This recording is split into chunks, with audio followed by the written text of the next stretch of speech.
Assalamualaikum warahmatullahi wabarakatuh. Perkenalkan, nama saya Nanda Dwi Ripani dengan NIM 2202111003 kelas reguler C 2020. Di sini saya akan mempresentasikan hasil laporan penelitian tindakan kelas yang sebelumnya sudah saya unduh dengan judul Peningkatan Kemampuan Menulis Puisi dengan menggunakan model eksempel non-eksempel dalam pembelajaran Bahasa Indonesia pada siswa kelas 10 SMA Negeri 4 Takalar dengan penulis Nur Wahida dengan NIM 10533802115. Jadi apa sih yang dilakukan si peneliti sampai ia merumuskan latar belakang?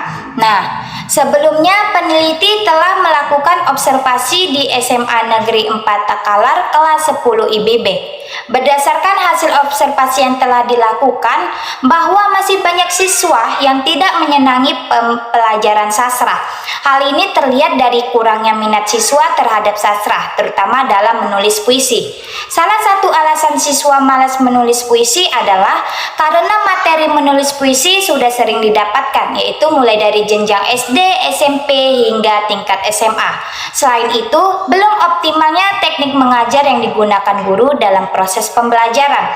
Guru hanya menghadirkan media yang sangat monoton tanpa melakukan proses informasi. Media yang monoton yang dimaksud adalah seperti guru hanya berkutat pada media papan tulis.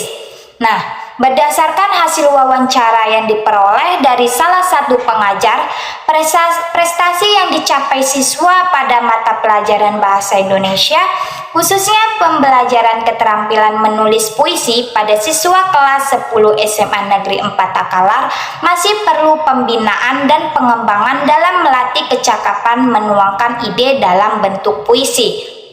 Nah, oleh karena itu, maka diperlukan model pembelajaran yang kreatif, efektivitas, dan menyenangkan agar dapat membuat siswa lebih bersemangat dan termotivasi untuk mengikuti pembelajaran.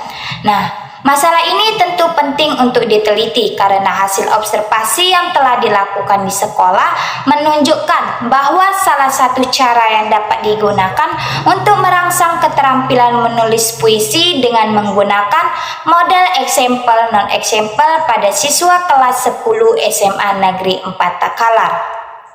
Selanjutnya yaitu, apakah peneliti cermat memilih teori sebagai landasan penelitian? Nah, sesuai dengan rumusan masalah, peneliti sudah cermat dalam memilih teori. Peneliti telah memaparkan materi mengenai hakikat puisi, hakikat menulis, dan model eksempel non-eksempel. Selanjutnya yaitu instrumen yang digunakan peneliti dalam pengumpulan data. Jadi instrumen yang digunakan dalam penelitian ini terdiri atas instrumen tes dan non-tes. Yang pertama ada instrumen tes. Bentuk instrumen tes yang digunakan dalam penelitian ini tidak hanya memfokuskan penelitian pada diksi saja, tetapi penelitian berdasarkan pada keseluruhan unsur pembangunan puisi. Aspek yang dinilai antara lain yaitu kesesuaian isi dengan tema, diksi, rima, dan gaya bahasa. Yang kedua ada instrumen non-tes. Bentuk instrumen yang berupa non-tes yaitu lembar observasi, pedoman jurnal, wawancara, dan dokumentasi berupa foto. Selanjutnya yaitu uraikan proses pelaksanaan tindakan di setiap siklus dan telaah apakah ada perbedaan. Nah, kemampuan menulis puisi dengan menggunakan model eksempel non-eksempel dalam pembelajaran Bahasa Indonesia pada siswa kelas 10 SMA Negeri 4 Takalar dapat dilihat setiap pertemuan pada siklus 1 dan 2. Jadi pada hasil penelitian siklus 1, yang pertama ada tahap perencanaan. Pada tahap ini, pelaksanaan siklus 1, peneliti dan guru pembimbing merancang penggunaan dan penerapan model eksempel non-eksempel secara kolaborasi dalam meningkatkan kemampuan menulis puisi di kelas. Peneliti dan guru pembimbing menyamakan persepsi tentang RPP yang akan dilaksanakan di kelas. Kemudian guru pembimbing memberikan masukan mengenai hal-hal yang dianggap perlu dalam kegiatan pembelajaran. Hal tersebut meliputi bahan yang diajarkan, waktu pembelajaran, sumber belajar, media pembelajaran, dan penilaian akhir untuk siswa agar tujuan pembelajaran dapat tercapai secara secara maksimal. Yang kedua itu ada tahap pelaksanaan tindakan. Pada tahap pelaksanaan tindakan ini, peneliti bertindak sebagai pengajar, sehingga peneliti terlibat langsung dalam proses pembelajaran dan menjelaskan tentang model eksempel non-eksempel pada siswa, yaitu membagikan semua gambar siswa serta meminta untuk menulis dalam bentuk puisi secara berkelompok maupun secara individu. Sebelum peneliti membagikan gambarnya, peneliti terlebih dahulu menjelaskan materi ajar kepada siswa dengan tujuan agar siswa memahami dan menyelesaikan soal yang diberikan pada tahap pelaksanaan tindakan. Penerapan model eksempel non-eksempel dalam pembelajaran puisi, data proses penelitian diperoleh dari hasil kerja siswa dan hasil observasi terhadap aktivitas siswa. Yang ketiga itu ada tahap observasi. Pada siklus ini tercatat aktivitas siswa yang terjadi selama proses pembelajaran berlangsung. Lembar observasi dapat dilihat pada tabel berikut ini. Nah, berdasarkan hasil observasi yang dilakukan tersebut menunjukkan bahwa komponen yang tidak direncanakan dalam proses pembelajaran belum tercapai secara keseluruhan. Selain itu, indikator keberhasilan yang telah ditetapkan untuk hasil belajar juga belum tercapai. Setelah selesai pelaksanaan tindakan siklus 1, maka peneliti dan guru melakukan evaluasi untuk mengetahui kemampuan individu siswa terhadap penguasaan konsep yang telah diberikan oleh peneliti selama siklus 1. Yang keempat itu ada tahap evaluasi. Hasil evaluasi belajar siswa pada siklus 1 dapat dilihat pada tabel berikut ini.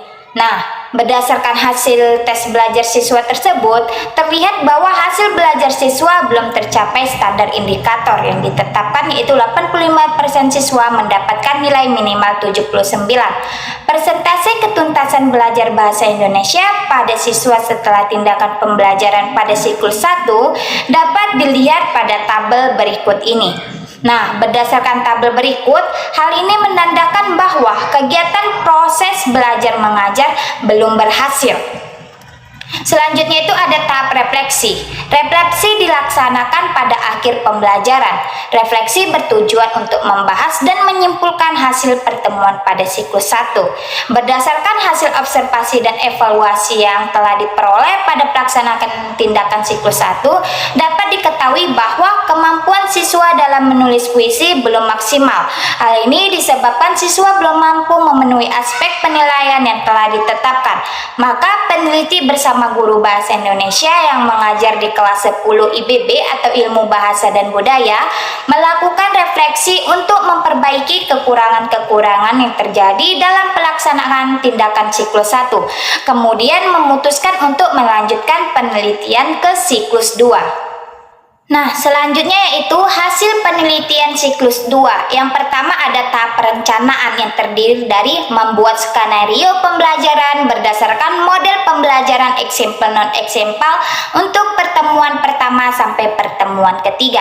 Yang kedua ada mempersiapkan lembar observasi untuk mencatat aktivitas siswa dan perubahan tingkah laku siswa selama proses pembelajaran berlangsung pada pelaksanaan tindakan siklus 1. Yang ketiga ada mempersiapkan soal evaluasi berupa soal tes siklus 1. Selanjutnya ada tahap pelaksanaan tindakan. Pertemuan 1 yaitu pada kegiatan awal guru membuka pelajaran, memotivasi siswa dan menyampaikan tujuan pembelajaran yang dicapai, mengecek kehadiran siswa, menyampaikan judul materi pokok pembahasan, dan menjelaskan sambil memberikan motivasi belajar. Pada kegiatan inti, guru menjelaskan materi puisi kepada siswa. Setelah guru memberikan penjelasan tersebut, guru memberikan kesempatan kepada siswa untuk bertanya mengenai puisi. Setelah itu, guru memberikan penjelasan kepada siswa berdasarkan pertanyaan yang diajukan. Sebelum mengakhiri kegiatan pembelajaran pada pertemuan ini, siswa dan guru bersama-sama menyimpulkan atau merangkum materi yang telah dibahas dan guru mengingatkan kepada siswa untuk mempelajari materi yang akan dibahas pada pertemuan berikutnya. Nah, pada pertemuan 2, kegiatan praktik menulis puisi dengan menggunakan model example non-example. Pada pertemuan ketiga, ini pada dasarnya hampir sama dengan pertemuan kedua. Perbedaannya, praktik yang dilakukan pada pertemuan ini didasarkan pada hasil praktik siklus kedua. Pada pertemuan keempat, ini dilakukan tes siklus 1 untuk mengetahui kemampuan siswa dalam belajar dengan menerapkan model example non-example. Selanjutnya itu ada tahap observasi. Pada siklus kedua tercatat aktivitas siswa yang terjadi selama proses pembelajaran berlangsung. Aktivitas tersebut diperoleh dari lembar observasi yang terdapat beberapa komponen yang diamati dalam mengobservasi aktivitas siswa pada siklus kedua. Nah, hasil observasi tersebut menunjukkan bahwa pelaksanaan tindakan sesuai rencana pembelajaran yang telah dibuat, semua komponen dalam rencana pembelajaran telah dilaksanakan peneliti yang baik. Setelah selesai pelaksanaan siklus 2, maka peneliti memandang perlu melaksanakan evaluasi kedua untuk mengetahui kemampuan individu siswa terhadap penguasaan konsep yang telah diberikan oleh peneliti selama siklus kedua. Selanjutnya ada tahap evaluasi. Hasil evaluasi siswa dapat dilihat pada tabel berikut ini. Nah, berdasarkan hasil tes belajar siswa tersebut, terlihat bahwa hasil belajar siswa sudah mencapai standar indikator yang ditetapkan, yaitu 85% siswa mendapat nilai minimal 79. Presentasi ketuntasan belajar bahasa Indonesia pada siswa setelah tindakan pembelajaran pada siklus 2 terlihat pada tabel berikut ini. Nah, hal ini menandakan bahwa kegiatan proses belajar mengajar sudah berhasil dan sudah mencapai standar indikator yang ditetapkan, yaitu 85% siswa mendapat nilai minimal 79. Selanjutnya ada tahap refleksi. Hasil refleksi yang dilakukan pada tindakan siklus 2 menunjukkan hasil yang menggembirakan. Hasil observasi dan evaluasi yang dilakukan oleh peneliti menunjukkan bahwa pembelajaran dengan menerapkan model example non-example pada pembelajaran menulis puisi sudah mendapatkan hasil yang lebih baik. Selanjutnya yaitu uraikan cara si peneliti menganalisis data. Nah, teknik analisis data dilakukan secara kuantitatif dan kualitatif. Yang pertama, teknik kuantitatif.